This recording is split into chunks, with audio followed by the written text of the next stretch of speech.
Sony PlayStation just confirmed the worst news yet. They're phasing out physical media, and this puts millions of us at risk of our games no longer being playable in the future. So what's going on? Even retailers are pushing back too. Let's get into all of this. Firstly, from Sony themselves, they confirmed from the official PlayStation blog that yes, this is real. They are phasing out physical games media in 2028. Here's how they open the post. As consumer preferences and the broader entertainment industry continues to shift away from physical disc to digital, physical game disc production for all new games releasing on PlayStation consoles will be discontinued starting January 2028 following this date. New games will be available on PlayStation Store and at retail in digital formats only. This transition has no impact on games that are already released or will be releasing prior to January 2028 in disc format, they continued. This is a natural direction for Sony Interactive Entertainment to adapt to consumer trends as the general preference for digital media significantly outpaces physical discs. This transition will enable us to align more closely with how most of our community prefers to access and play games today. So there you have it. From the mouth of Sony themselves, they are phasing out physical media come 2028. How has everybody reacted? Badly, and honestly, I don't really blame anyone for being mad about this one at all. Here's Tech Radar's article that just came out, where physical retailers are already pushing back against Sony. One of these chains is in Spain. This retailer is simply named Game, and they responded to Sony's decision where they said this on social media. Regarding the latest news, our silence is over. Video game lovers, it is time to defend what matters to us, a relevant state from Game, but that comes amidst the movement Stop Destroying Games. That coincides with the issues surrounding game ownership once multiplayer games go offline, but Game also said more. The latest decisions we are seeing in the industry deeply worry us because they affect everyone who understands video games as something more than a downloadable file. We are not going to sit idly by. Digital and physical games can coexist. In fact, they have been doing so for years. I agree. I think phasing this out is a really bad idea because it will damage the entire physical market for obvious reasons. We have another independent retailer also called Lootbox Gaming as seen here advocating for people to actually cancel their PlayStation Plus subscriptions as a form of boycott against Sony. I can't say it'll work, but the fact that actual retailers are calling for boycotts is kind of nuts. A user said to Lootbox Gaming that it's silly to boycott, but Lootbox, as you can see, says people should vote with their wallets so that these companies can feel the pressure. Even Domino's Pizza got in on making fun of Sony where they said this makes about as much sense as us changing to digital pizzas. I mean, they're out of line, but they're right. Another viral post as seen here says that Sony needs to be hacked again because they didn't learn their lesson the last time. What's wild to me is that this change is effectively another huge massive blow to Stop Destroying Games 100%. You will now effectively not own anything on your PlayStation going forward once this becomes law in 2028. It genuinely feels like the end of what you could call realistically traditional gaming, I guess, as we know it. I mean, when you look at the entire games industry as a whole, like what do you have? You have consoles becoming unaffordable due to things like AI data centers that are eating up all the RAM and the memory chips, not to mention the layoffs of plenty for game developers too, in the West mostly, to be fair. And now the games you buy aren't even yours anymore. I know some are going to say, but isn't that exactly what Steam has been doing for decades anyways? Why is PlayStation doing this the wrong move when Steam is like that already? You're partially right, but not fully. Firstly, PC as a gaming platform is not locked into a single ecosystem. Technically, by playing on PC, you are not locked into Steam as a storefront because, well, you have options. Epic Game Store, GOG, the list goes on. Secondly, the difference between PC gaming and what Sony PlayStation is doing is that PC, at the very least, gives you the freedom a closed ecosystem like a PlayStation or a Nintendo can't exactly deliver. In terms of actual places where you can own the games that you buy, this would technically, I guess, be something like GOG. Because on GOG, they specifically advertise themselves as being all about DRM-free games. This means on GOG, at least via PC, that when you buy a game there, those games are actually yours forever, and they can run on your PC without an internet connection nor an exclusive launcher even. You essentially have access to the raw files themselves when you buy a game exclusively from GOG. So in reality, the only place, technically speaking, in games where you do in fact own your games 100% would be GOG. The other ones, Epic Games, even Steam, you are right in a way, they are essentially already what Sony is now trying to do, although not nearly as bad. But the reason why this is a big deal is because Sony having that option of physical media was a big reason why people preferred playing there over, say, anywhere else. Effectively, Sony has removed one of their biggest pillars for them existing as an ecosystem because now the only difference between Steam or Sony is that one gets an exclusive game every once in a while, and in Steam's case, I guess you don't. However, that is still being short-sighted because on Steam's games are also sold at much lower prices than PlayStation's ecosystem can afford. Because, like I said, PC players are not locked technically into Steam's storefront. As a PC player, you can look at, say, a game you really want to play that's currently on sale, and they could say, okay, we're charging this price on Steam, whatever it is. But then on Epic Games Store, to entice you to go there instead, they could offer that same game at a cheaper price. So Steam is always, in a sense, in direct competition with multiple storefronts on PC in order to ensure that you buy that game that you want there over, say, the competition. Therefore, the pricing is more varying and liquid, if that makes sense. On PlayStation, or even say Nintendo, they don't have to compete with you going somewhere else if you're already invested on PlayStation, because you obviously cannot just buy a Nintendo game on Sony's hardware. You just have to pay what Sony offers, and that's it. In Nintendo's case, this is why notoriously their first-party games barely, if ever, go on any meaningful sales. Because where are you going to buy the latest Legend of Zelda to play for cheaper if Nintendo never drops that price? Unless a physical retailer drops the price on their physical stock, but they will likely won't do that because they would just be losing money on games that don't depreciate as fast. Ultimately, it means on PC at least, you can have variable pricing avenues. This is why the Steam Summer Sale is legendary in many people's eyes, because there are many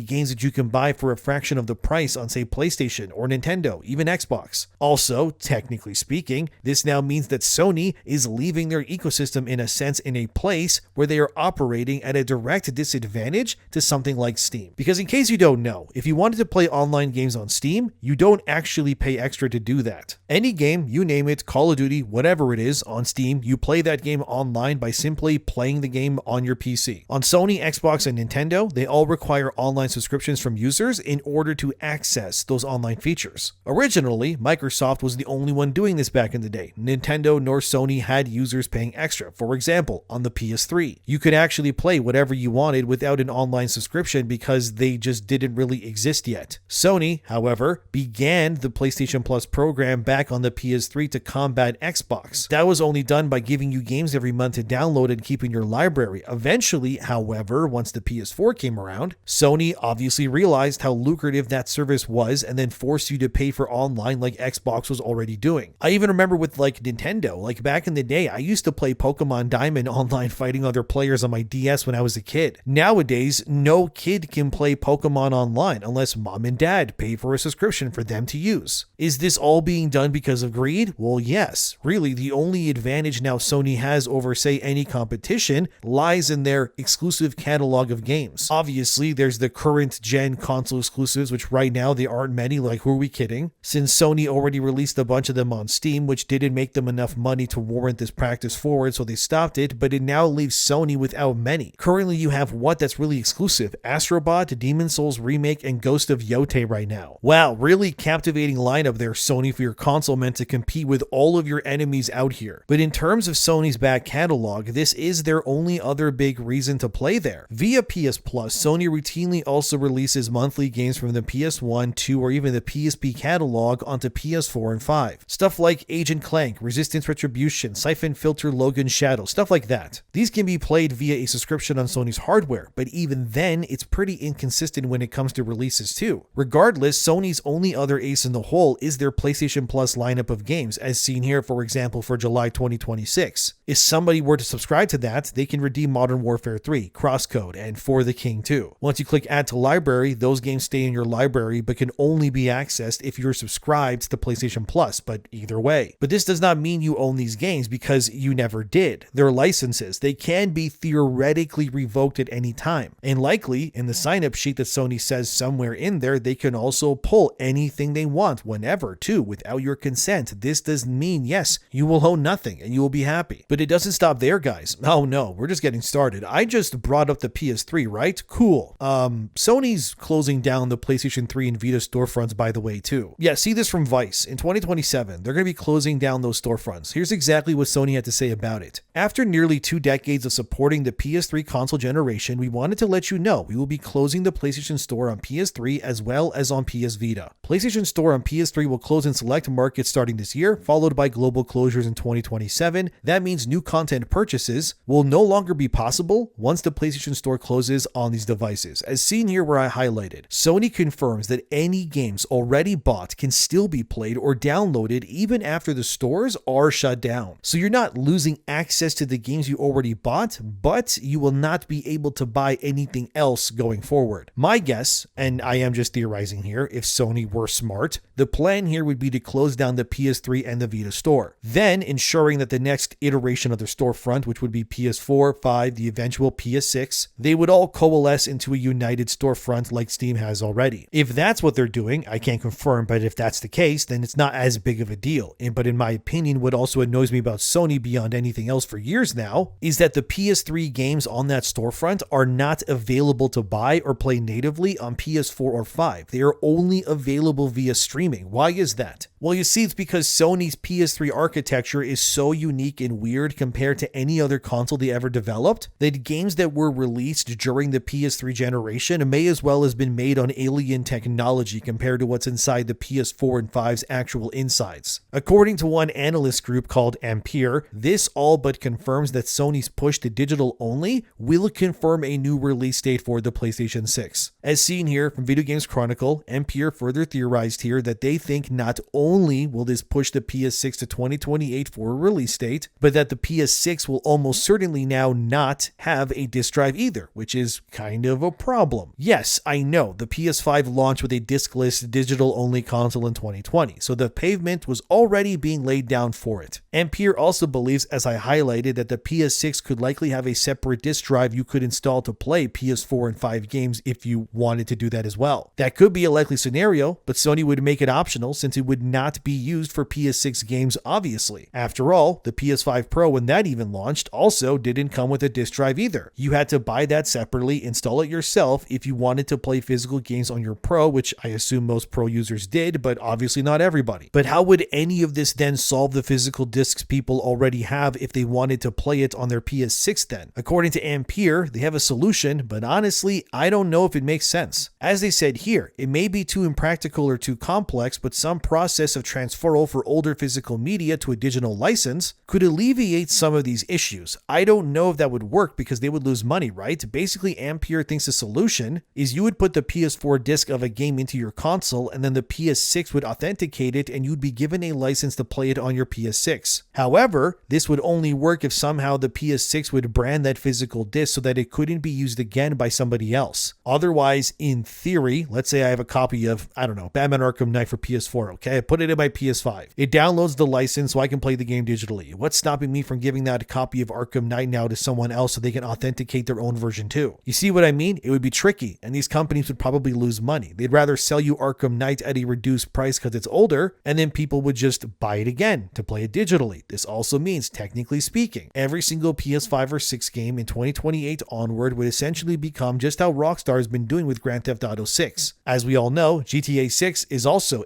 just a code in a box if you buy it physically, rendering that physical cover practically meaningless. And crazily enough, as I was writing this part of the video, I had to double back to this section because of all the things to happen. There was actually a new report from The Verge, where Xbox is allegedly currently working to make this exact concept a reality. As seen here, Xbox is actually testing disc to digital transferring. So how would that work? Essentially, this would only work in theory with Xbox One or Series X games, not 360 obviously, but anyways, this is what they are calling digital entitlement, which would tie the disc used to the account of the person who used that disc to digitize it in a sense. So the actual game then could only be used by the account. However, if what I'm reading here is correct, apparently Xbox is trying to figure out a way so that if the person who digitized the game to their account gave the disc to another user, say their friend, then they would in theory lose their license so that their friend could not digitize the game instead to their account now. So you would only lose said digital use if you gave the disc to someone else, basically. Just kind of wild that I was literally writing this thinking, wait a second, how will they do this? And then Xbox was kind of already on it. Interesting. I guess it could work. So hey, I guess I'm wrong there. And you know what? I'm happy to be wrong, because if it means people get more use of their physical media like this, then I'm as wrong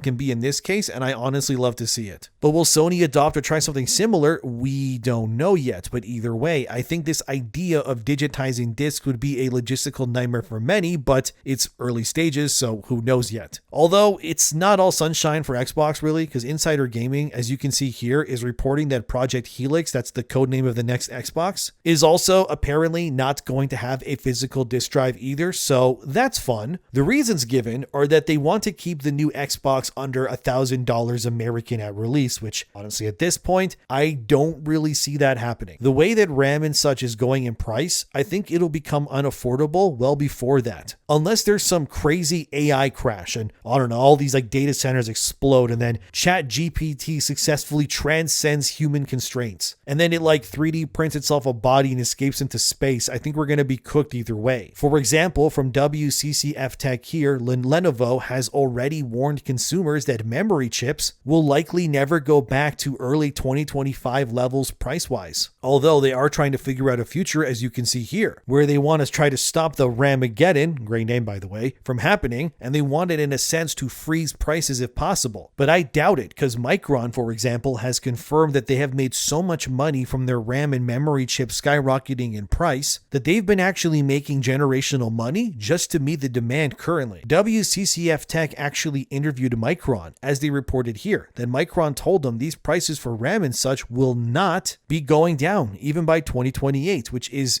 when the PS6 is allegedly set to launch. So this all comes together to tell us one thing. Everything, right now anyways, is kind of screwed. I'm not going to sugarcoat this for you. It really is. Personally, I don't see these new consoles selling the way that they used to because they're too expensive. And in Sony's case, when you compile the fact that everything is costing more, the actual hardware now has less reason to exist, and now you're telling your customers that their ownership of said content is even less their own than before? I mean, what are we doing? It also worries me, because what if you say something these companies don't agree with? Can't they just lock you out of your content now, or your account, or anything like that? How is that even okay? And I mean, it's not even just games for Sony. I forgot to mention this earlier, but look at this also from Tech Radar. Sony has actually recently announced they're going to be delisting over 500 movies from their PlayStation Store. But the twist here is they removed the movies from people's accounts even though they paid for them. Some movies removed include Terminator 2 and even Rambo. It's so many movies, I can't fit them all on screen. Why is this happening? Sony is having a licensing disagreement with Studio Canal, which holds the distribution rights to a lot of movies. And because of this, effectively September 1st, 2026, when this all goes down, all of these movies will then be removed officially because Sony no longer has the rights to Studio Canal's catalog to sell those movies or the TV shows even. As Tech Radar said it here, because in the terms and conditions that absolutely nobody reads, it says that you're buying a license to view a show or movie, not to own it. So it's the same problem all over again. You paid for something, you never owned it, and now it can be taken away without you being able to do anything anyways. This is how all media is becoming, and it sucks horribly. The question isn't whether digital only as a concept is growing. It is, and it already has. The whole destination now, it's pretty obvious that we all own nothing now. It's all about control. That's what it's always been about. Digital makes sense from a business perspective. There's no manufacturing discs. There's no shipping really, or retailers taking a cut, and that's the big one. This also effectively destroys the used game market too. So places like GameStop will likely close up shop entirely before long. Because what are they supposed to do now? Just sell Funko Pops? Nothing can really happen. Sony doesn't want to share that revenue. It makes sense for them at an executive level, but it still sucks either way. And from our perspectives, if your entire library of games or movies or shows are just digital licenses now, well, what then happens when a game gets delisted? Or if licensing agreements expire, they're like, have the games such as like a Marvel Ultimate Alliance, like that has also, by the way, been delisted in the past already. So what then? We just lose it? This is why so many people are passionate still about preserving physical games media still, because this really isn't just about nostalgia. It's about preserving choice, and that's key. At least in Steam's case, with brand hardware capabilities and frequent sales and their very consumer-friendly refund policies even, Sony is not really the same. It's very difficult to refund anything on PlayStation, and that's not good. The reason why people are more happy with Steam, which is already digital only, is because Steam actually offers a service that is genuinely convenient. You don't pay for online. Games are cheaper and more competitively priced. That makes sense. This just feels like Sony is losing flexibility and value by gaining nothing in return. It's just a lose-lose. Sony built their brand on physical games, collector's editions, the midnight launches, all of that stuff. Those traditions helped shape what console gaming gaming has become for decades. We already know this. But it also changes that relationship between the player, you and me, and that platform. I mean, convenience for many, that outweighs everything else. For others, it's ownership, preserving the game or being able to sell it. That is also important to them too. Honestly, if Sony's games stay at the price points they're currently at while offering no physical alternative, people will not buy them as often. Before, they could maybe claim, oh, this has to be the price because of shipping or whatever. But if none of that exists now, then what are they going to use as an excuse going forward? Look, in the end, it's all about control. And the more digital an ecosystem becomes, the more important trust will become as well. If the digital future ensures better value, reliable access, or protections, people will naturally go more digital. But right now, if this digital-only future exists simply to reduce choice or eliminate competition or erase retail stores, it's no wonder why people are being so skeptical. This discussion isn't going anywhere anytime soon. This is going to get worse in due time because Sony is currently not offering a compelling enough reason for many to not just abandon them and jump ship to Steam now. And if they won't answer why Sony's platform is the best place to play, these sorts of questions will matter long after the next console generation arrives. What do you think? Thanks for being here. Subscribe for more. And remember, when Sony said play has no limits, I guess they apparently do, don't they? Seriously, what happened to PlayStation?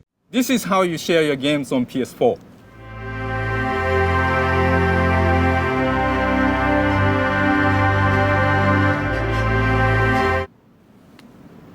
Thanks.